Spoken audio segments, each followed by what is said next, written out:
అబ్బాయిలు మ్యాగీ ఒక్కతే 2 minutes లో పని అయిపోతుంది, ఏమంటారు? నార్మల్ టైంలో అబ్బాయిల హార్ట్ 72 times బీట్ అవుతుంది, కానీ వాళ్ళ మొబైల్ పర్మిషన్ లేకుండా తీసుకుంటే 100 times కు వెళ్తాడు. నువ్వెవరో మొదట నాకు తెలియదు, కానీ నువ్వు పరిచయం అయ్యాక తెలిసింది నా సంతోషం నువ్వే అని.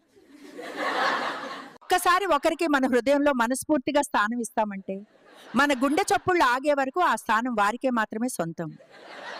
అబ్బాయిలు లక్షల రూపాయలు ఖర్చు చేసే కాలేజ్కి అయితే లేట్ గా వెళ్తారేమో, కానీ 100 రూపాయలు పెట్టిన సినిమాకు మాత్రం కరెక్ట్ టైంలో వెళ్తారు. I told my husband someone is whistling at me. He asked who? I said the pressure cooker. ప్రేమ అంటే కేవలం ఒక తప్పుడు వదిలేసి వెళ్ళిపోవడం కాదు, 100 తప్పుడు చేసినా సరి చేసే తపనగా నిలవడం. ఈ సృష్టిలో గొప్పవి రెండున్నాయి అండి. ఒకటి అమ్మ, రెండవది అమ్మను సృష్టించిన దేవుడు.